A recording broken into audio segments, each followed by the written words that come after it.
is Instagram. You can connect with me at CVMK33 or my second favorite one, which you should subscribe to right now at the link below, YouTube at CV Space Clay. You can connect with me on all streaming platforms where podcasts are heard. It doesn't matter if it's Apple, Spotify, it's out there. Go connect. I have an amazing series that I'm just starting. It's called Meet Them, where I highlight amazing influencers in their creative space. This particular episode is Meet the Author. I have an amazing author, an amazing influencer. She is becoming one of the coolest people that I know, especially in the podcast universe. And she's an avid fitness influencer. Check her out. But look, let's introduce her. She's on the show. Jazz, how you doing? I'm doing great. How are you this evening? Hey, you know, not too bad for a light-skinned brother, just bald out here. So I'm doing all right. I appreciate this. Well, Jazz, I know you're an author. There is a lot of content out there. So I always want to start with the simple why. Go down this route. Why? Because podcasting, and I get it, like now media and reading is all different with Audible, but why become an author? What particularly drove you to this?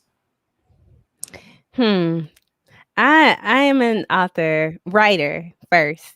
I'll say that because that's all I could ever be. There was never another path for me. Sometimes you learn something in life and like that is the core of who you are. Like you just align so perfectly with that passion. So I was reading a 3 and writing my own little books on spiral notebook paper at 7, trying to sell them for 10 cents with my dad, so so it was like that's always what I was always going to be, some type of writer.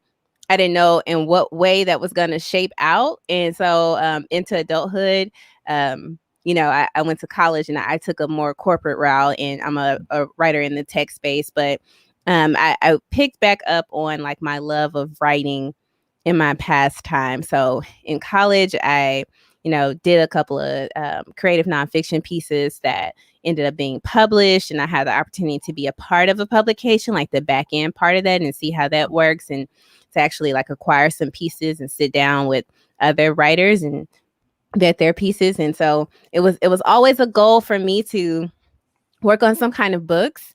I didn't know when or how I was going to finally sit down and write my first book. Sure. Cover to cover. It was just such a daunting task because, again, it's something I wanted to do since I was as long as I could remember. So I was happy to kind of ease my way into that with low content book publishing. And now as I'm preparing to publish my first fiction book, which is something I never thought I would get around to doing. Hey, I like it. Before we get into the book, you started off explaining what is the difference between being a writer and being an author? Because maybe there is a difference. And, I wouldn't call myself a avid author, right? Like wrote my first one back in college, sold 1,000 copies. It was cool. It was more of a kind of a theological understanding of how the world works. And then now I'm kind of stuck right in this creative space. But what really is the difference between being a writer and an author? I think a lot of people would define an author as someone who has like published work, usually a book. Is how people define it. I think one thing that I hate sometimes when it comes to like the writing and publishing community, because it is such an easily accessible art, and there's such a low barrier to entry. People try to kind of use this elitism to kind of create like, oh, well, I'm an author versus a writer and whatnot. I call myself a writer because I don't just publish works, fiction and nonfiction or whatever. Like I'm a technical writer too. Like I write I'm a copywriter too. I'm a UX writer, so that's why I call myself a writer. But I think it just really depends on who you ask, but usually someone who's published some type of book or some other creative work. Does it count? Because I only sold to the people in my church. Like nobody else outside my church bought it. Does that count still? Like, I know you mentioned elitism. Like, look, I'm not an elite writer. It was only to like missionaries and church mothers that really bought my book, So, you better claim your title. Yeah, you better claim your title. Nice to me. I was supporting. They was like, "We're gonna support you, brother." Then nobody read it. They just bought it, and it was like $7. So Look, claim it. You're into this. You got, like you said, your first published work is coming out. You're talking about low content writing. Walk me down that journey. So, where did the inspiration for this start, and then how did it kind of evolve into this concept? Yeah, I'll start with, for me, it's hard to even figure out. I'll start all the way back. So, like I said, I went to school, got out with my degree in technical writing, went into the tech space. Became really, really close to one of my D friends. So I'm gonna get a little personal with y'all for a minute. So one of my friends, some people you connect with in life, and you're like, this is my person. And she was just like one of my super close friends.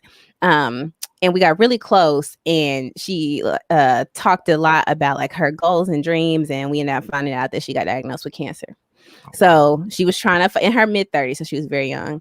And, she was trying to fight this. And I remember one of our conversations, she said, Jazz, this isn't all I'm supposed to do. I know there's more for me. There's more I'm supposed to be doing. And she died. So she didn't get a chance to do what she wanted to finish doing. And for me, that really resonated with me because at that point in my life, it was my first job out of college. And I was like, what is the thing that I have to do to be at peace when I leave this earth? What is the one thing? And I was like, the one out of all the things that I like to do, one thing that if I didn't do, I wouldn't feel like I fulfilled my purpose is to write a book. Like, I feel like that was something I was told I was supposed to do that at like 7 years old. At this time I'm here in my mid 20s and I still haven't done it. And so I was like, I need to do this. And so that kind of set things in motion to me, like, okay, you need to start writing. So at first I just kind of started, I've always been good at like writing short things. So I started there. It's like, let me just write some kind of short things. Let me write about what's going on in my life. Really big on creative nonfiction, so it was and my writing has always been very personal to me. So it was, at that time I was going through a divorce. So I started writing about that because that was something I needed to write about anyway. Because again, it's a part of who I am. That's how I process things. So I was like, let me write about that and let me turn that into a book. And so after I kind of finished the divorce and was done with that, I didn't want to really return that project because that project was so deeply rooted in emotion. It took me to a very heavy place to sit there and work on that project. So I was like, I'm gonna step back from that. And so I have 3 daughters, and as my daughters started to get older, I'm really big on representation for them. And I want them to always feel represented in the house, everywhere, just as much as possible. Because outside of the house, they may not see that. So, I would get on Amazon like most parents, and I'm looking for books and content that's centered around Black children. And, I noticed there was a gap in this space for low content books. So when I say low content, it's stuff like journals, literally think about low content journals, coloring books with words and stuff, and sketchbooks, all of those little simple things that we don't think about that still impact our children. Because if I want to go give my child a sketchbook and the little girl on the cover doesn't look like her, and none of the little girls on the covers look like her, does she feel like she could one day be on the cover of a sketchbook? Can she draw a sketchbook with someone who looks like her? And so it started to bother me that representation wasn't there for my daughters. And I was like, okay, instead of complaining about it, who would create that? Well, I'm a writer. I'm an actual writer. So ideally I should be able to create something for my kids. So my very first low content project, I said, I just want to create a very simple sketchbook with prompts for my kids. And I want a little Black girl on the cover. That's it. It didn't have to be anything spectacular. So I started to research that in that process, and play around with a little bit of design software, and I put together my first little book. And I spent so much time working on it for it to be so low content, but each prompt just had something that was important that I felt like little Black girls needed to feel represented. So sketch your favorite hair scarf, things that are specific to our culture, draw your hair in cornrows and what that looks like, pretend you are a tree rooted in the earth. What does that feel like? Just those types of prompts that I felt I wanted my daughters to see, and I feel like other people's daughters would connect with. So I just put it out there, for a few dollars on Amazon. I was like, just let it exist. And if there's a market for it, there's a market. But more important for me, it was for my daughters first. And that's just something that I felt that was important. And so it started to sell.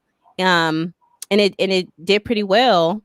And, it's one of my highest selling books now. And it has, it has a few stars on Amazon and everything, and high ratings. And it's a very simple book. It's nothing spectacular. It's just that small part of representation that we didn't have And so I started to just really take advantage of that niche and, create a boys version of that book, and create more journals for self-care and stuff that were centered around Black women. And so, and I started to split it over different brands on Amazon, and I have some that aren't necessarily specifically for a Black woman, but it still could be my first novel or something like that, that are on some of my more general brands and whatnot. But I just started to put those out there, and from there I was like, okay, I feel like I can tackle like a full content book now. But that's how I got into the low content space. That's amazing. First of all, you almost made me cry. I'm sorry to hear about the passing of your friend and the divorce. I had lost my father due to cancer, so anytime I hear that, I almost broke down and ruined this whole thing. So I'm sorry to hear. It's a hard loss. Yeah. Yeah, I'm sorry for that. But you're talking about that evolution, and that's amazing. And now you have Amazon reviews. It's great, and it's gained this attraction. Why do you think there was such a void in this space? How come in the most basic things, right? From journaling, not seeing yourself, on the cover of a material that is for somebody 1 to 10 years old, right? Like, why is there such a lack of diversity and lack of representation in these particular areas? Yeah, I think a lot of times one thing that really resonated me that was said to me in a conversation recently was, as Black people, we don't know that some things, literally like jobs, career options, don't exist because we've never seen them. We've never seen them. Or if we have seen, we've never seen a Black person in them. So some things we just don't even know exist. And I feel like we know that authors exist. We know that you can write a full content book. How often do you really think about, like, when I go into Dollar General and pick up a couple of journals, someone had to create the cover for that journal, and if we're not realizing and thinking about this as an occupation and no one's telling us, we may not think about it. Now, low content publishing has been growing. There are definitely a lot of other Black authors out there I know who create this content, but it's so easily seen as just a space for, like, just to get quick money. People just throw something up there, and it's not necessarily targeted to a specific group. They're like, oh, I'm gonna draw a really cute picture on Procreate and throw it up there with a bunch of colors. But for me, it was very intentional for me to, like, no, this has to have a Black woman, Black child, some kind of way on this particular cover, because I think it's those small things that we don't think about where we need to be represented. So I think it just could be a matter of some of us not knowing about the space. We're new to the space, so we're starting to infiltrate it, and I'm so happy to see so much more low content work up now than even when I started. So it's definitely growing. And I've seen, just like off of the sketchbook that I had, someone has gone and created like a full content book with pictures and stuff. It's not a direct bite off mine, but still, regardless, I'm glad that they were inspired and created a full content book for a child to read, off of that. So the more that we see each other in the space, and now that we know that exists, that's definitely a space we will be permeating. And I just think it's just a matter of us not knowing, and then the people who were dominating that space just didn't necessarily have us at the front of their mind when they were creating what they wanted to create. No, it makes sense. It makes sense. So a lot of times, when passion is fueled, product gets created. But I always say there's a tipping point between, the energy behind something and then the commitment to that thing, and then that thing taking over everything, right? Where are you in that process? Let's say your works, become, number one bestseller, right? To the point they're requesting, more of this content, more low content publishing, and more just creation and more product. When does it shift to not only is this something I do, this is what I do? Like, when does that shift happen? I know for me, my long-term goal is to have a publishing company. So that's a legacy. I think in terms of legacy of what I want to leave for my children. So that's one thing that I want to be able to leave to them. So I know for me at this point, I'm still early in the game. I still have a lot of energy behind it. I'm passionate about it. And I think what I love the most about it is that once I create it, I use Amazon's print on demand service. So I don't have to manage the orders and the inventory or anything like that. I literally just upload the files and set pricing and I'm done. So that's passive income that's constantly coming in for me, and for my children, because they get a percentage of that too. So like that's something that I don't have to worry about. So I definitely can see myself continuing to grow it because I want this hole in the market to be filled. And even when it's filled, we'll find another way to create and iterate. And I think there's so much going on with technology and what you can do with your work as a writer and author, and stuff that's happening with blockchain technology and crypto media and what that means for creation in the digital space. I think there will always be ways for us to evolve. That's true. And if you decide to go public anytime soon, I just want to be the early investor. So when it does explode, I can retire and be like, yeah, I invested in that. I knew our interview. When you're in this process and you're putting out your work, one of the things that I struggled with, and granted, I wrote a book for that particular niche. I wrote a book for believers. But I was so afraid of what people thought. I was so afraid of opinions and getting negatively critiqued. Like I held back. There was things I deleted. There was chapters that I didn't go into full depth with. Now that I'm kind of in this process of trying to write something, now I feel like I'm too far out there, right? Like, what is that balance? Or I should say better phrase, what is that struggle? Even when you're doing low content work, I mean, is there apprehension? Is like, what if the people don't like this? Or should you just ignore and just go with what is true and authentic to you? I think for me, it's like two ways. So on the low content piece, it's so low stakes to create. Like I can literally sit down and with an hour have an idea, upload it, and get it on the market. So it's so low stakes because Amazon is such a saturated market. It's like if people pick it up with the keywords or whatever and they like it, they do. If they don't, I'm turning out another book because it's so little work for me to do. I don't invest as much energy into it as far as people will like it or not. I just more so create like, this is something that I don't see that's been addressed on the market. This is what I'm going to create. Now, when it comes to my full content work, like my creative nonfiction and my fiction, I'll talk more specifically about my fiction book because that's what I'm most deeply invested in now. I'm probably about 2/5 of the way through the book. And that has been challenging because for that particular book, it is a sci-fi book and it's an Afrofuturist book. And so it takes place in a setting and time in which race is no longer a thing and gender discrimination is no longer a thing because it's so set far in the future. So kind of idealistic in some sense, but the reality hits you pretty hard in the book. But it's definitely a lot of scenes that I write. And I'm concerned. I'm like, am I accurately representing these characters? If I'm writing characters who are, of a specific lifestyle or culture that I'm not familiar with, because as much as I want to accurately reflect these characters, I still have my own bias. I can only write from my lived experience. Right. So, that's always a struggle for me because I want to make sure I'm accurately representing people and I don't want to be offensive. So I have a writing partner I meet with every week, one of my really close friends from college, and she's already written an entire series and we're really close. And she helps me a lot with like just running ideas by her. And I'm like, how do you feel about that?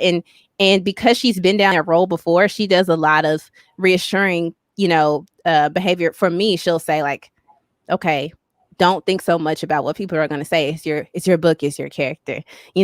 People are always going to not like something that you write, but everything is not for everybody. You have to know your audience. And so I kind of take that the same way I take some of my other works, like as I have a podcast on my shirt, and my podcast is pretty. It can be pretty raw for some people, and so if you can't jive with it, and that's it. Okay. Right. That's it. It don't have to be for you. And I really love that whole saying. It's one of my favorite action movies, pretty brutal movie, 300 with the Spartans. Yeah. And there's that scene where like Leonidas is talking to, I can't even remember the other group that he's talking to. And he's like, how many men did you bring?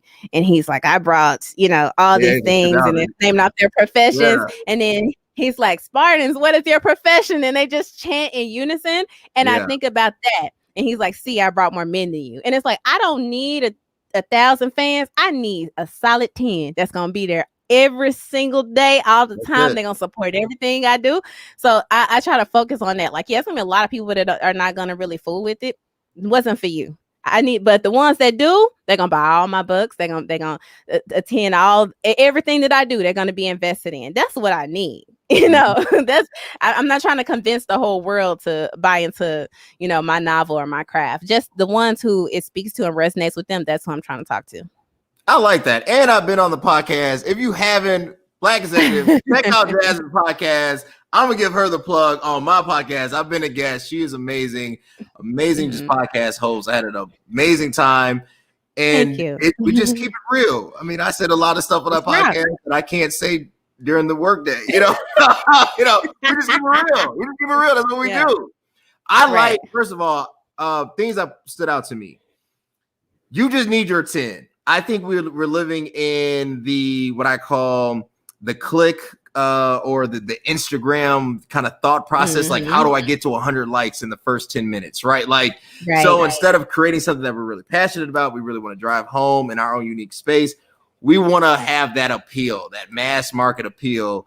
So, you know, if it's not us, but it's going to get us views, we'll do it. You know, kind of like the Spot 'em challenge, which I think is hilarious, but at the same time, it's overplayed because I'm seeing like people, I'm like, you don't even listen to that type of music, you know, but I get it, right? You just want the viewership. So I totally agree. I think you hit it dead on. That sounds like an amazing concept. A post-racial society yet dealing with Afro-futurism.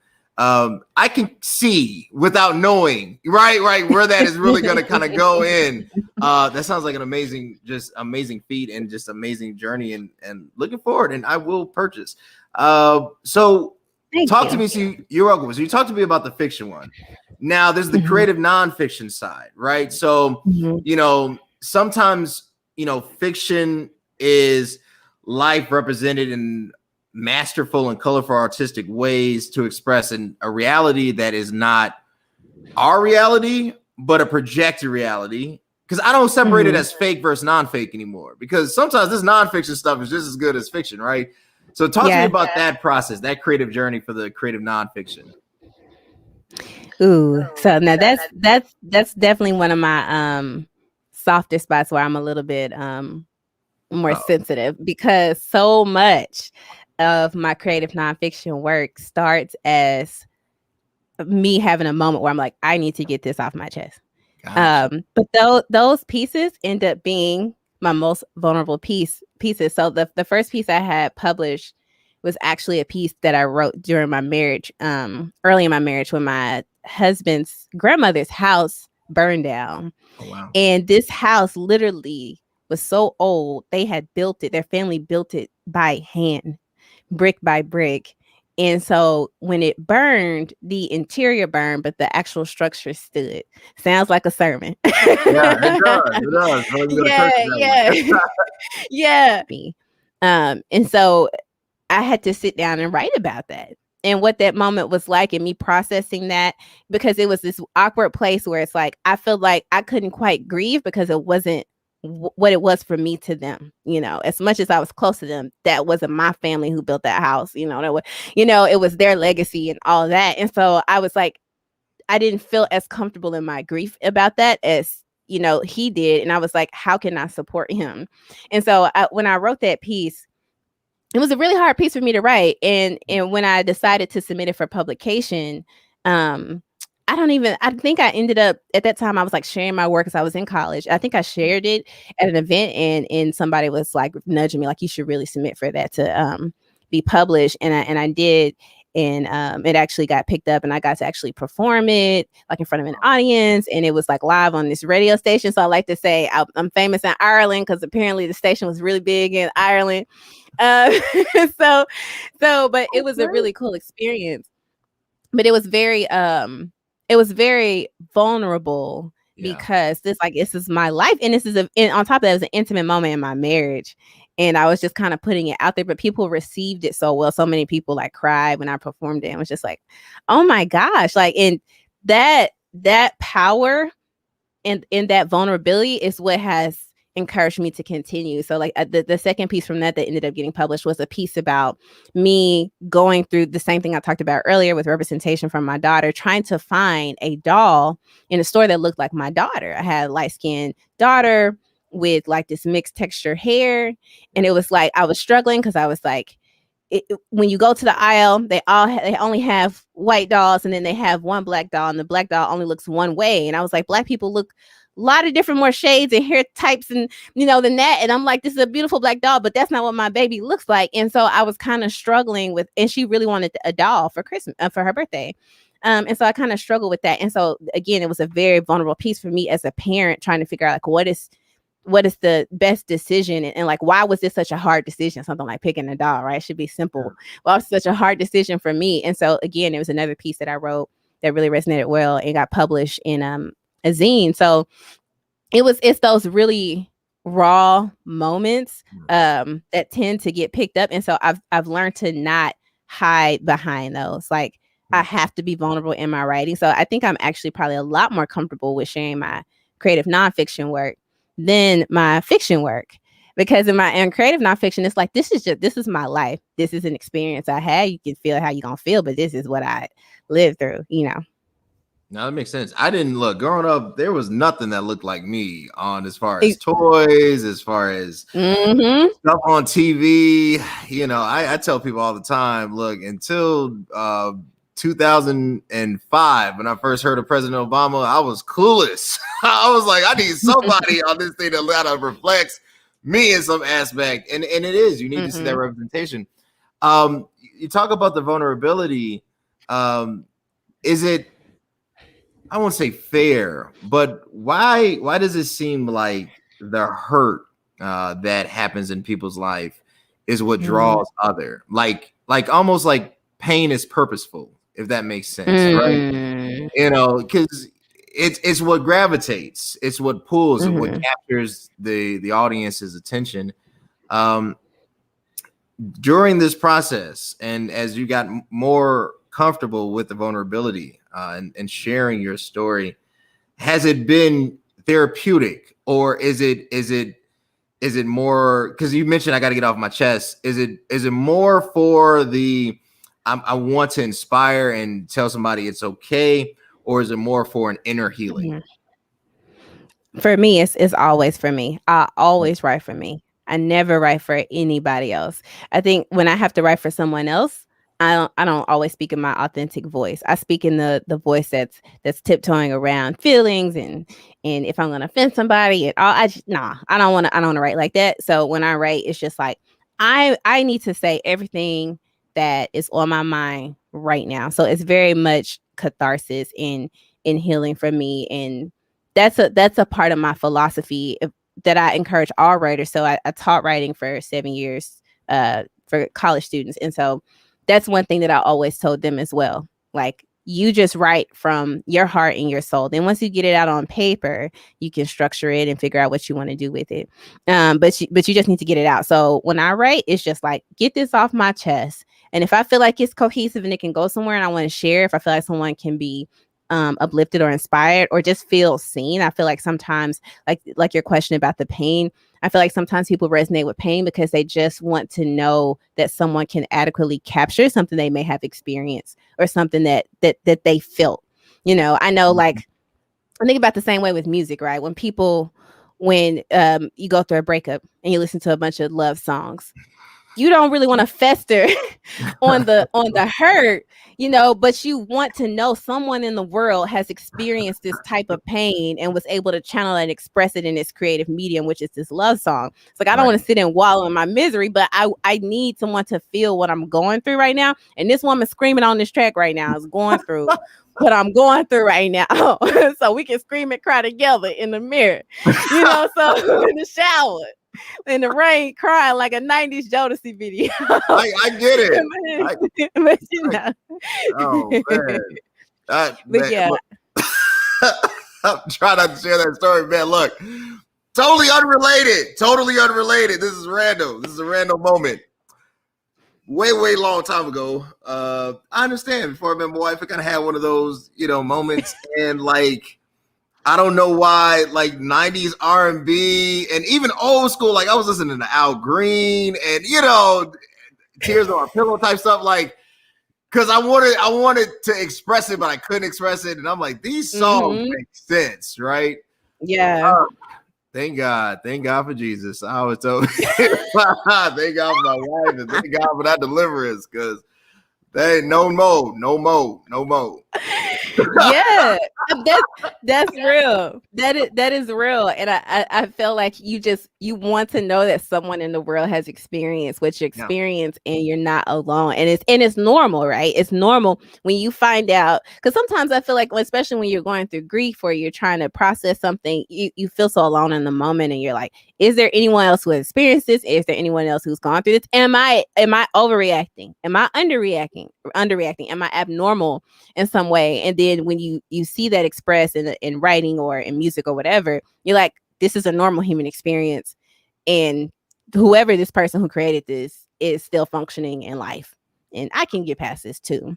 So I think that's kind of why people resonate with it. I mean, we have plenty of joyous and happy moments, and I write about those too.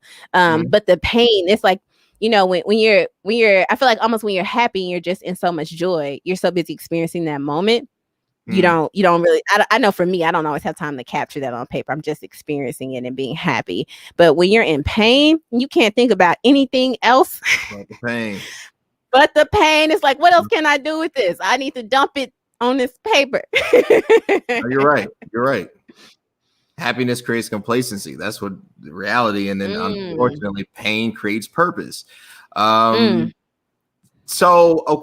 I want to go here, and I want to thank you for your time again. You've been amazing. As this thing progresses, let's say somebody reaches out to you. Let's say Tyler Perry.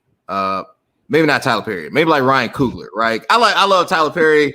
I just think creatively, I think, everything can't have the same format. So let's say Ryan Coogler, right? I like Ryan better. I feel like this is all in Ryan's, right? Kind of his niche, right? So reaches out and say like, hey, look, I read the writing. This Afrofuturism is really hidden. I think we can create a cinematic feature. I want to use this as a screenplay and create, and take creative license, obviously, to flesh out, details and lines and whatnot. Would you be willing to allow your book to become a feature film? I love that question, because when I actually sat down to write the first scene for it, and let me backtrack to that story. So again, how I was saying, like, I wasn't even like writing fiction. I had no intentions on writing fiction. I was actually working on 100% nonfiction piece about my craft as a technical writer, and some D&I work that I was doing, like a very complete 180, like very technical, research based, academic type writing that I was planning to work on. And I had this dream, and this dream was so vivid, it felt like a movie to me. And so I was like, I woke up and was like, I'm gonna write this down. I need to write this down right now. Wrote it down. Didn't return to it for maybe 7-8 months. Get on the call, like I said, with my friend, for us to do our little weekly write meetup. And she's talking about these fiction stories she's working on, and she was like, have you thought about returning to fiction? I was like, no, but I did recently write about this dream, but that's not what I want to talk about. And I kind of brushed it off. She's like, no, tell me about it. Let me see it. I let her see it. She was like, if you don't write this book, and it's the power of having friends that see stuff in you don't see. That's it. Another sermon. But she said, if you don't write this book, like you need to write this book and tell this story. And then I started working on it from there. So when I initially wrote it down, I wrote it as a screenplay. Like I wrote it, seeing it as being a movie, because it was so vivid to me. And I wanted this scene to play out. So I would 100% absolutely be on board with it. I will say this: now I'm on Clubhouse, so I've had the opportunity to be in several rooms with Zane, who, if you're not familiar with, she's writer, erotica, but she not like but I'm familiar. You gotta watch this like, Reverend, what you mean? I'll be like, what, like, I'm familiar. I know what she does, Yeah. So, and horrible. I was reading her books. Most women I know, we were reading her books as teens, which is terrible, but Yeah. that's how we was learning stuff. But but yeah, so she's pretty active on Clubhouse, and I'm in a couple of her rooms, and they're usually pretty small and intimate. So I've had a chance to ask her some questions, and and she had a room about like having your book turned to a screenplay, and I put it out there, and I was like, so I'm working on a sci-fi novel, and what's the chances of it getting picked up, or like how do I kind of write with these scenes in mind? And she was like, baby, just write your book, baby. The budgets be too high for sci-fi. Just write your book. She had to have like a nice grandma. She was like, write your book, baby. Just write your book. And if it get picked up, but right now just focus on the book. So I've definitely thought about other ways I can visually represent my work.